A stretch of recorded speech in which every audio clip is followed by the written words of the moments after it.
hola, buenas noches, bienvenidos al programa. Yo soy Jaime Bailey, hoy es martes 19 de diciembre, estamos saliendo en directo, son las 10:30 de la noche aquí en Miami. En un momentito voy a conversar con un gran periodista venezolano al que yo respeto mucho. Roger Vivas regresa al programa. Estuvimos juntos el año pasado en la afiebrada campaña de Trump y Hillary. Qué bueno hablar esta noche con Roger Vivas. El programa de hoy va dedicado con mucho cariño a José y Ani García, que han venido desde Dallas. Bienvenidos. Bueno, vamos a repasar la actualidad. El Congreso argentino, más exactamente la Cámara de Diputados, ha aprobado una reforma en las pensiones, en el monto que cobran los jubilados. Ha sido una batalla política épica para Macri. Pero Macri no aflojó y prevaleció. Y digo que no aflojó porque la oposición de izquierda, golpista, conspirativa, antidemocrática, sacó a la gente a la calle para bloquear esta reforma en el sistema de pensiones a los jubilados. Y los disturbios que se vieron ayer y hoy en las inmediaciones del Congreso argentino fueron francamente alarmantes. Hubo más de 80 policías heridos. Juzguen ustedes. El Parlamento argentino aprobó el martes una polémica ley de pensiones signada por violentos incidentes en Buenos Aires. La reforma, crucial para el gobierno de Mauricio Macri, obtuvo 128 votos afirmativos contra 116 negativos y 2 abstenciones, tras un debate legislativo que se prolongó por más de 17 horas. Miles de personas protestaron en las calles contra la reforma, que modifica el cálculo de las pensiones de unos 17 millones de beneficiarios. Los enfrentamientos entre los manifestantes y la policía dejaron decenas de heridos, detenidos y un tendal de destrozos en los alrededores del Congreso. Esto es inaceptable. A la policía se la tiene que respetar. Uno no le puede tirar piedras a la policía. Uno no puede agarrar a patadas a un agente policial en nombre de una idea política. Por el amor de Dios, son todos estos unos vándalos, unos energúmenos, unos golpistas. A ver si en los países civilizados uno puede tirarle piedras a la policía. Vas preso, sin atenuantes. No solo estos golpistas de izquierda que no saben refutar ideas, las combaten a piedras y a bombas. No solo agredieron a la policía, casi lincharon a un periodista de un canal informativo, TN, del grupo Clarín, Julio Bazán. Las imágenes son francamente inquietantes. Agredieron, emboscaron, casi lincharon a un periodista. Es la canalla golpista, neocomunista, antidemocrática argentina. Hay una señora que vocifera, el pueblo. No, señora, no el pueblo. Es usted. Usted no representa al pueblo. El pueblo argentino votó la última vez en octubre. Y el partido de Macri sacó 10 millones de votos. Y el partido de la señora viuda de Kirchner, 5 millones de votos. Ese es el pueblo. Los ciudadanos contados uno a uno. Usted no representa al pueblo, por mucho que grite o tire piedras. Continúan las imágenes de la agresión a Julio Bazán. Terminó con la cara chamuscada, con la espalda lastimada, le pateaban por la espalda. Es gente realmente deplorable, ¿no? Son vagos, ni siquiera son jubilados. Son vagos, es gente que no quiere trabajar. Estos son los partidarios desadaptados de la señora Cristina Fernández. Pero el partido de la señora Cristina Fernández perdió la elección presidencial el año 2015. Su candidato Scioli no mereció el favor del pueblo. Y ahora quieren en las calles torpedear el gobierno de Macri. Lo que ha hecho Macri con las jubilaciones es sensato. En la Argentina el Estado es muy grande. Hay mucha gente que vive del Estado y que no trabaja. Hay 17 millones de jubilados. Lo único que ha hecho Macri es decirles, las jubilaciones se van a actualizar trimestralmente, siempre van a estar por encima de la inflación. La Argentina tiene la octava inflación del mundo, ¿eh? La octava. Venezuela es la primera. Argentina tiene 22-23% de inflación anual, que es mucho. Pero Macri se está ahorrando en esta reforma previsional más o menos 60.000 millones de pesos, que son más o menos 3 o 4 mil millones de dólares. Macri tiene que hacer esos recortes. Duele, es impopular, pero hay que hacerlo.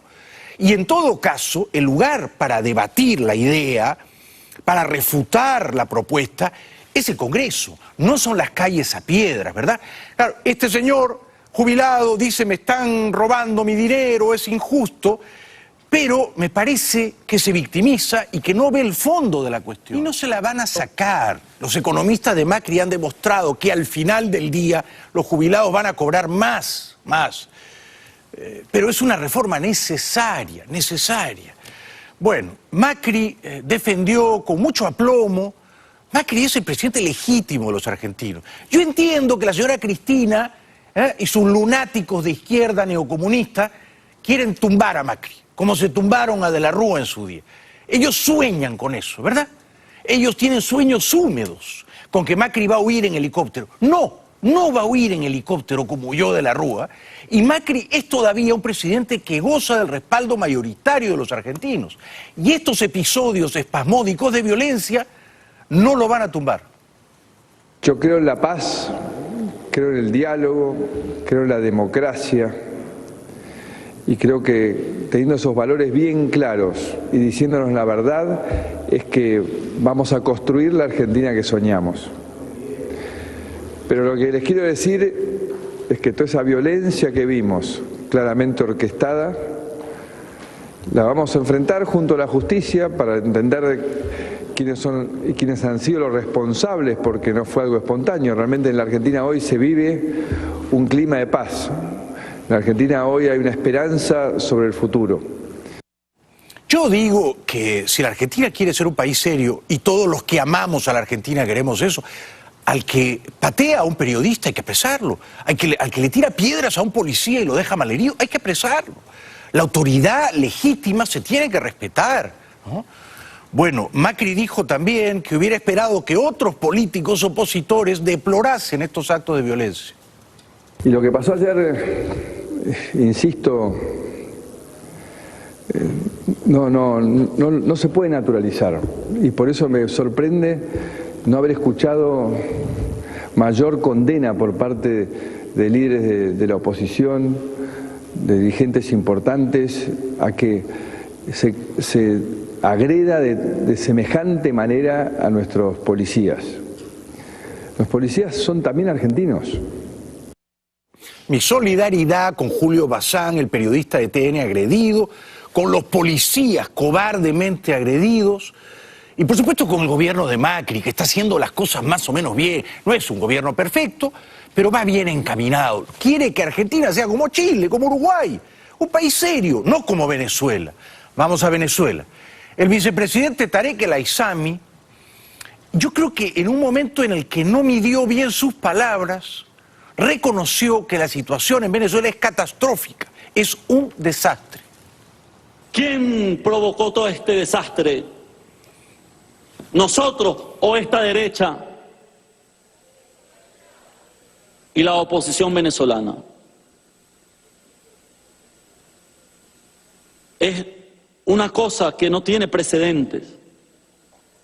Lamentablemente, nos tienen bloqueados hasta la fecha un fondo, un banco, una banca financiera llamada Euroclear, nos tiene secuestrados, nos robaron 1.200 millones de dólares en bonos que iban a ser destinados para el pago de alimentos y medicamentos, y no ha sido posible que Euroclear libere o nos devuelva nuestros bonos, y así lo denunciamos ante el mundo. Todo este desastre, dice Tarek El Aissami, y es en efecto un desastre apocalíptico. La inflación es la más alta del mundo, es ya hiperinflación, supera el 1000%.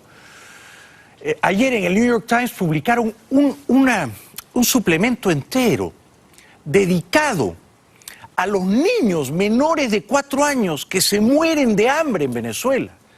Pero una investigación periodística en 21 hospitales públicos, ¿eh? Niños menores de 4 años, uno veía las fotos de niños cargando ataúdes blancos con niños menores de 4 años muertos de hambre, famélicos desnutridos adentro. Era una cosa increíble. Esta es la Venezuela socialista bolivariana de Maduro, y Maduro le echa la culpa a los traidores. Hay gente que con el petróleo a 100 les gusta el cargo, el carguito. Vení, nombrame pues presidente de no sé qué cosa, con el petróleo a 100. Pero con el petróleo a 20 se declaran opositores o traidores. ¿Cuántos traidores hay por ahí? A cada traidor que salga, el pueblo al frente con su lealtad y su amor. Basta ya de traidores, basta ya de traiciones. Este pueblo está cansado de traidores. Bueno, hoy ocurrió algo muy bueno en Venezuela, ¿no? Muy bueno. Óscar Pérez, el policía, el valiente policía que aquella vez robó un helicóptero, ¿recuerdan? E hizo un vuelo sobre instalaciones del gobierno de la dictadura venezolana, capturó un cuartel de la Guardia Nacional en San Pedro de los Altos, robó decenas de fusiles y dio una lección de gallardía y de espíritu cívico a los guardias allí apresados.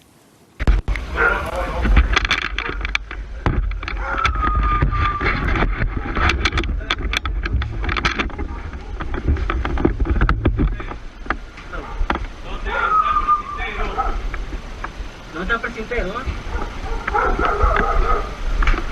Mira, haga. Apoya amarrado. Óscar Pérez, apodado Rambo, los llamó traidores y los exhortó a defender al pueblo venezolano. Eva, mirar aquí. ¿Hay algún herido, algún muerto usted aquí? No, ¿verdad? Fue una depuración limpia, ¿cierto? Estamos listos, pues. ¿Con quién? ¿Con el pueblo o con el régimen de Maduro? Bueno, entonces comienza a tener conciencia ya. Conciencia. Hay que defender al pueblo, no esas ratas ni esos narcotraficantes. Despojado de su máscara, de su careta, Pérez dio un sermón democrático a estos pobres guardias que había tomado como rehenes. La gente no tiene nada que comer. Ustedes mismos están pasando trabajo. Sean dignos del uniforme que tienen puesto. Son unos irresponsables, son unos traidores a la patria por no hacer absolutamente nada. No solo es la acción, señores, es la omisión la que lo lleva a esto. Desesperado, el elefantiásico dictador Maduro pidió matar a Pérez y a su grupo. Ataque terrorista de una unidad mandada desde Miami a un núcleo de la Guardia Nacional y el robo de un grupo de fusiles y el anuncio de que van al ataque. Donde se aparezcan, le he ordenado a la Fuerza Armada plomo con los grupos terroristas, plomo con ellos, compadre. Tolerancia cero con los grupos terroristas que amenazan con armas la paz de la República. Plomo a los grupos terroristas. Publicidad, luego todo sobre el fraude electoral en Honduras y sobre las elecciones de pasado mañana en Cataluña. Más adelante el brillante periodista venezolano Roger Vivas. Ya regresamos. Bienvenidos de vuelta, estamos saliendo en directo, es el martes 19 de diciembre, pasado mañana jueves vamos a ver si el Congreso peruano destituye a Kuczynski y vamos a ver si el independentismo vuelve a ganar en Cataluña, ojalá que no. Pero hoy Marcelo Odebrecht, uno de los hombres más poderosos de Brasil, regresó a su casa, aunque bajo prisión domiciliaria. El empresario Marcelo Odebrecht, implicado en el mayor escándalo de corrupción de la historia de Brasil, salió el martes de la cárcel luego de 2 años y medio tras las rejas. Ahora cumplirá el resto de su sentencia de 10 años en régimen de prisión domiciliaria. Usará una tobillera electrónica y no podrá salir de su mansión del barrio de Morumbí, donde viven su esposa y sus 3 hijos. El empresario de 49 años fue encarcelado en 2015 como parte de las investigaciones del Lava Jato, acusado de pagar sobornos a decenas de líderes políticos en todo el mundo. Hoy martes, el semanario peruano Hildebrandt en sus 13, dirigido por el más influyente e inteligente periodista peruano César Hildebrandt, ha denunciado que el presidente Kuczynski, el año 2006, a pocas semanas de dejar el cargo de primer ministro del presidente Toledo, gran ladrón, conspicuo ladrón que se vendió a Odebrecht por $20 millones, Kuczynski, que ya sabíamos que le había cobrado a Odebrecht como $782.000, siendo ministro de Economía y primer ministro de Toledo, cobró otros $300.000 a mediados de julio de 2006. Kuczynski, por supuesto, dice que no sabía nada y que todo ocurrió a sus espaldas, pero no son muchos quienes le creen. Él dice que no sabía nada, que no se enteraba. La plata entraba a su cuenta, él retiraba la plata de su cuenta, pero no sabía de dónde venía la plata. Es muy probable que pasado mañana lo destituya al Congreso peruano. Bueno, en Honduras el presidente Hernández, Juan Orlando Hernández, que amañó la elección, ¿no? la vició, burló la Constitución que le prohibía reelegirse, agradece, dice, es un caradura profesional, ¿eh?, desde el fondo de su alma al pueblo que volvió a confiar en él. El reelecto presidente hondureño Juan Orlando Hernández llamó el martes a la oposición a un diálogo para alcanzar un acuerdo nacional. El Tribunal Supremo Electoral lo declaró el domingo ganador de las elecciones del 26 de noviembre, tras un conteo que despertó dudas entre opositores y observadores internacionales. Sí es momento de agradecer desde el fondo de mi alma a todos aquellos ciudadanos que confiaron en mí, que me apoyaron decididamente, a pesar de la intimidación que ejerció el crimen organizado, las maras y otro tipo de delincuencia. Es probable, sin embargo, que este señor político profesional no tenga alma. La OEA pide nuevas elecciones, pero Hernández, con un cinismo absolutamente blindado, dice que el pueblo ya habló. Compatriotas, en el pueblo reside la soberanía popular. El pueblo hondureño ha hablado. El pueblo ejerció su derecho a elegir de manera libre y secreta a sus gobernantes. A quienes participamos en la pasada contienda electoral, solamente nos queda acatar la voluntad popular expresada libremente. Bueno, es un chiste este señor, ¿no? Porque el pueblo habló, bueno, pero no se sabe bien lo que al pueblo habló. Lo que se sospecha es que este es el ventríloco, ¿no? Bueno, el candidato perdedor, Nasrallah, que está en Washington, dice, por supuesto, que no hay que reconocer a Hernández. La OEA pide nuevas elecciones.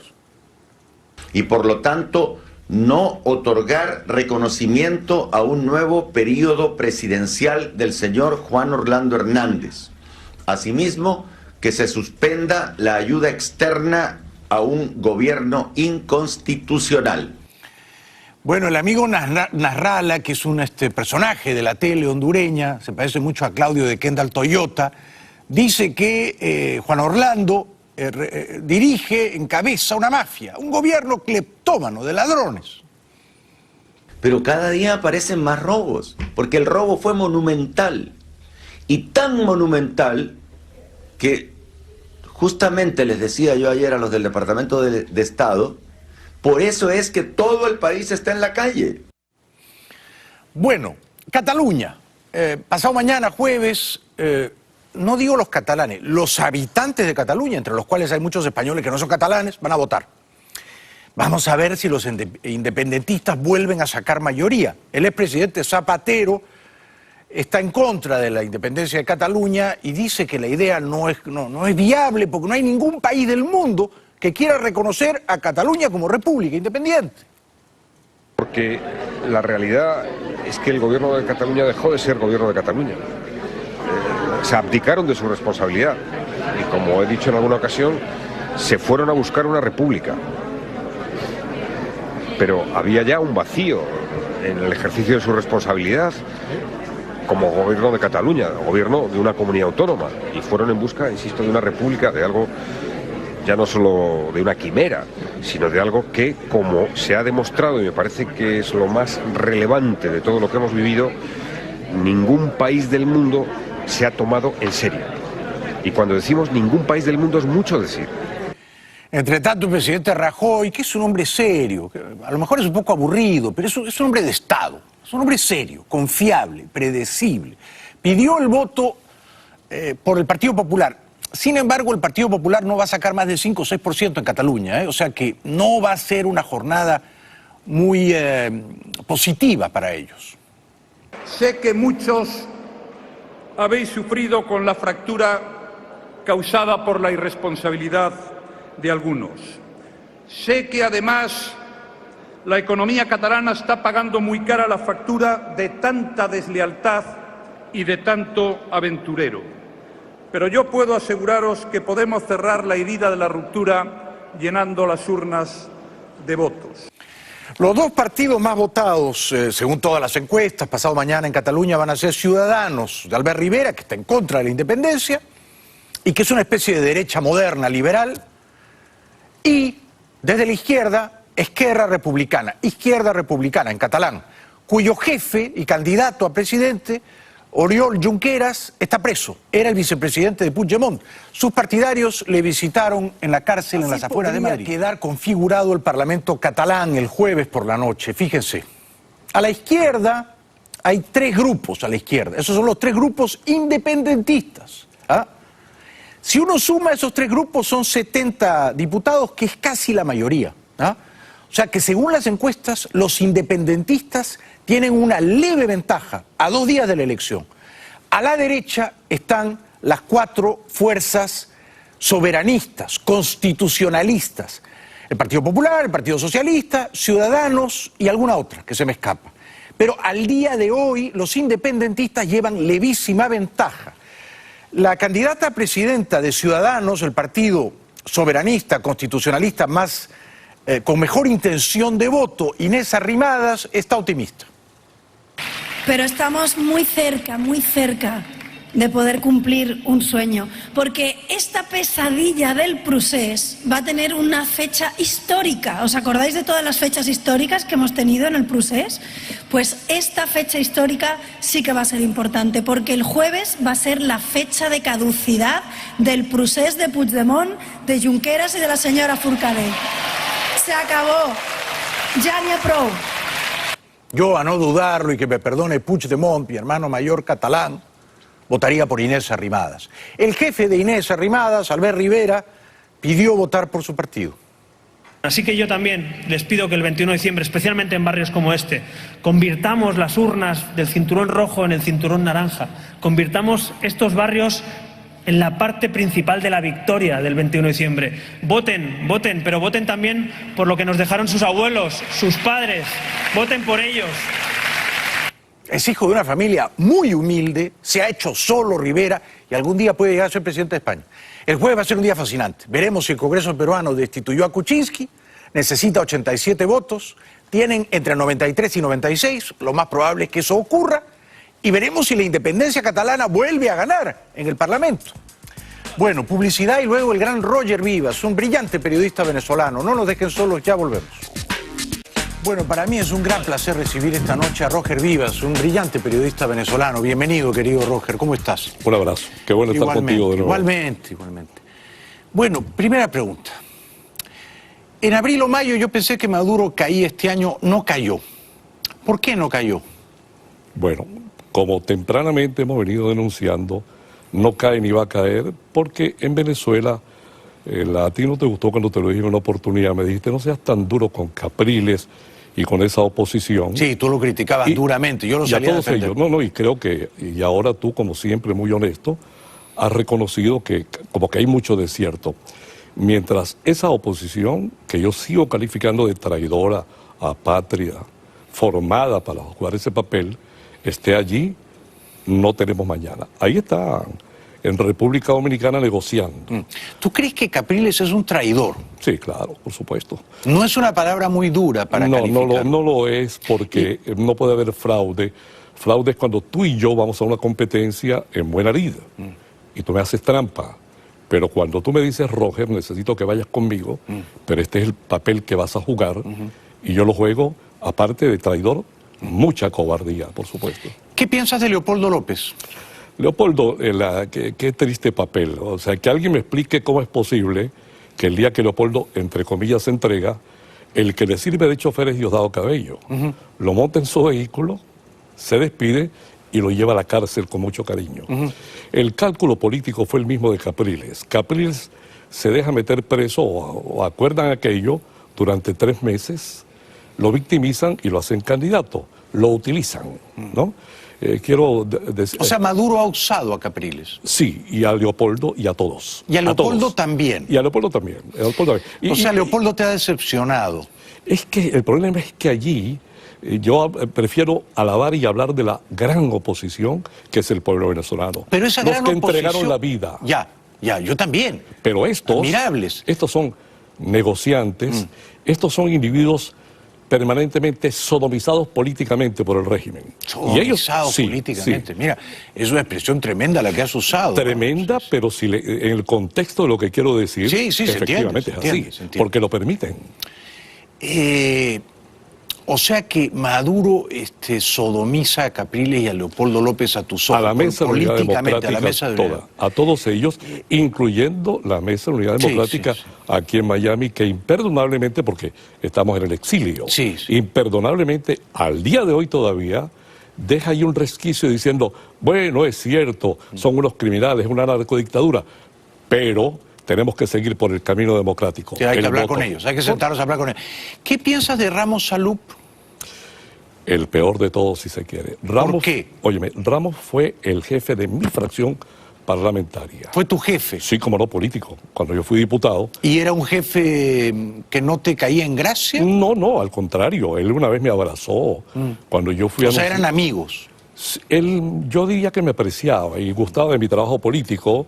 Y me abrazó y me dijo, te felicito, te ganaste la candidatura. ¿Y por qué ya no confías en él?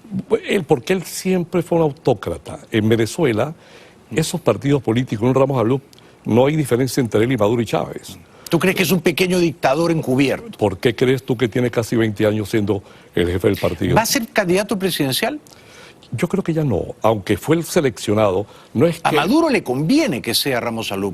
Bueno, cualquiera de ellos, porque ¿a qué van a jugar? En Venezuela no hay elecciones, hay votaciones. Sí. Ahí no se elige nada. Es una buena precisión. Claro, votan. ¿Y por qué las protestas callejeras que duraron 4 meses y cobraron la vida de más de 150 personas, por qué fracasaron? Porque las abortaron.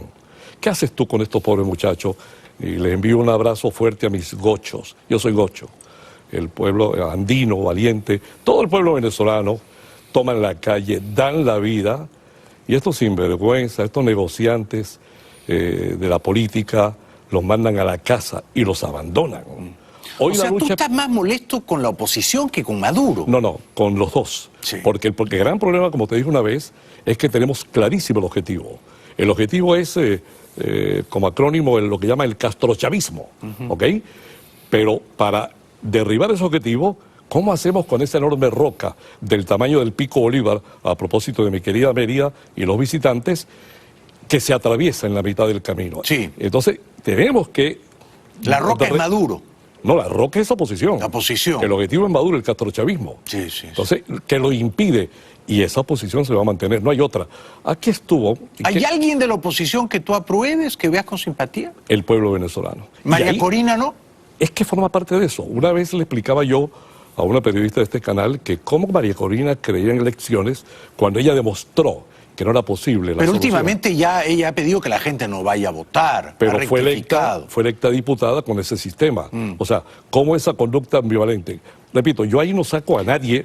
Mira, los más recientes figuras jóvenes que arriesgaron la vida como Requesens, creo que lo tuviste aquí. Sí, vino acá. Qué triste papel y buena entrevista que le hiciste, porque creo que de alguna forma lo desnudaste, ¿no? Políticamente. Gracias. Sí, qué triste papel. ¿A qué están jugando ahora? Ahora cuando presentabas allí a este delincuente Tarek El Aizami, que lo conozco mucho porque yo vengo de Mérida, él estudiaba allá, él desvalijaba vehículos, robaba...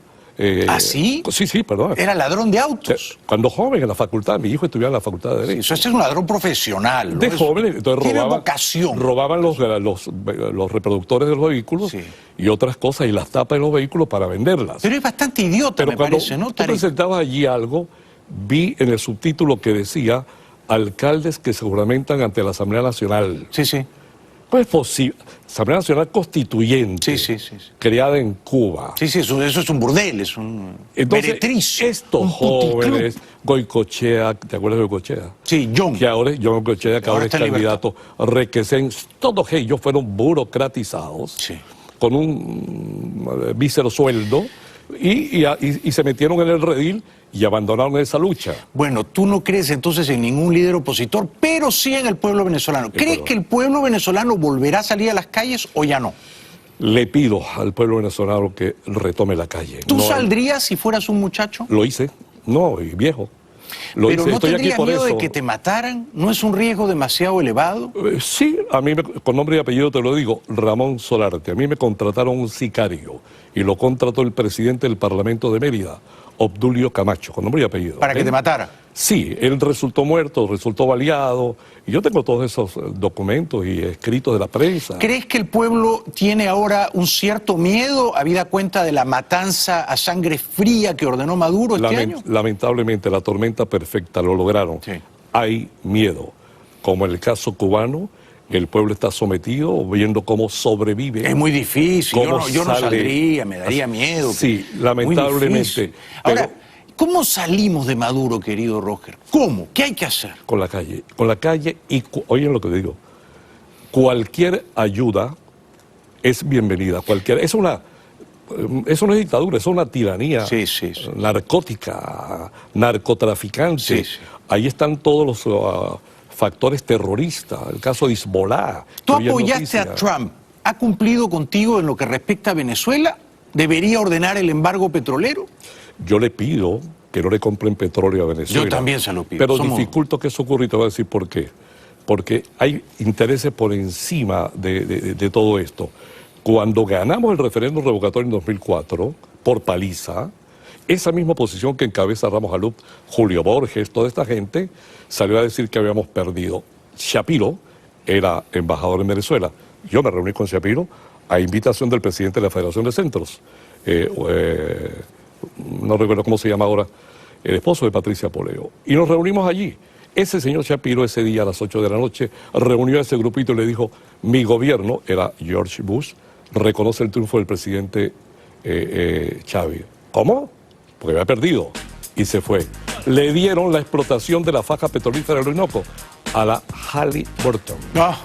¿Y quiénes son? La empresa de Dick Cheney, claro. Ahí está. O sea que tú no eres muy optimista con Trump respecto a Venezuela, ¿no? No eres muy optimista con respecto a nada, en realidad, tú, ¿eh? No, soy optimista respecto a que el pueblo de Venezuela retome la lucha y que todo factor internacional que entienda que la lucha es esa nos pueda ayudar y hay arrestos para ello. Dios te oiga.